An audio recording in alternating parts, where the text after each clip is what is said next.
হুমায়ুন আছেন, হুমায়ুন নেই। হুমায়ুন কবির ভরতপুরের তৃণমূলের বিধায়ক। তিনি কার্যত কোনো নোটিশ এবং কোনো শৃঙ্খলা রক্ষা কমিটি যে মানেন না তা আরো একবার স্পষ্ট হয়ে গেল। তার কারণ মুর্শিদাবাদে সংখ্যালঘু ভোট যে তার হাতেই রয়েছে সেই নিয়ে চ্যালেঞ্জ ছুড়ে দিলেন তিনি। সরাসরি দল বদলের জল্পনাও উস্কে দিলেন হুমায়ুন। দেখুন, অভিষেক বন্দ্যোপাধ্যায়কে ডেপুটি সিএম করে যদি পুলিশের দায়িত্বভার দেওয়া হয় তাহলে আরো পুলিশ রেজিমেন্ট ফোর্সের মতো পশ্চিমবাংলার মানুষের পরিষেবা দেবে। এই 2024-এ ইউসুফ পাঠান যেখানে আমি 98,000 ভোট পেয়েছি তার ভোট এখানে 15% কমে গেল। যতই শুভেন্দু হিন্দু হিন্দু করুক, মুসলিমদের যে পার্সেন্টেজ আছে তার থেকে ওভারঅল ওয়েস্ট বেঙ্গলে 10% পোল বেশি করে দেবে। তৃণমূলের শৃঙ্খলা রক্ষা কমিটির নোটিশ তলব। কিছুরই প্রভাব পড়েনি ভরতপুরের বিতর্কিত বিধায়ক হুমায়ুন কবিরের ওপর। হুমায়ুন আছেন সেই হুমায়ুনেই। আইপ্যাকের ওপর কি ক্রমে ভরসা হারাচ্ছেন হুমায়ুন কবির?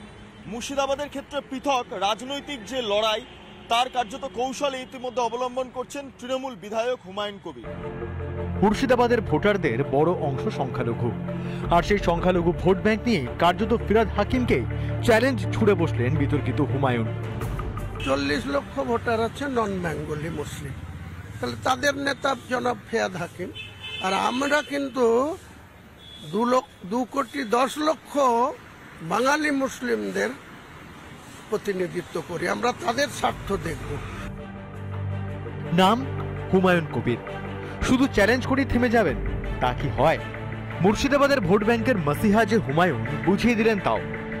যে মুর্শিদাবাদের মুসলিম ভোটার 30 থেকে 40% ভোট আমি হুমায়ুন কবির যেদিকে ইঙ্গিত করব, যেদিকে ভোট দিতে বলবো, যে ব্যানারে থাকবো সেই ব্যানারই অ্যাডভান্টেজ পাবে।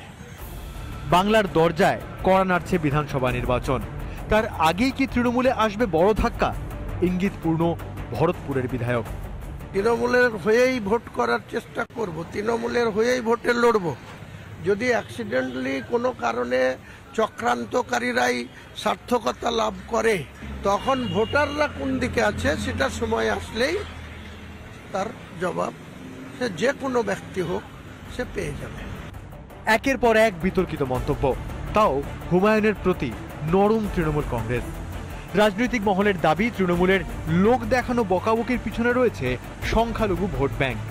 ভোট ব্যাংকের স্বার্থে দুধেল গাইদের তোল্লাই কি বাংলার রাজনীতির রীতি হয়ে দাঁড়াচ্ছে? ভিডিও জার্নালিস্ট রবি শর্মার সঙ্গে বিট্টু রায় চৌধুরী, রিপাবলিক বাংলা, কলকাতা।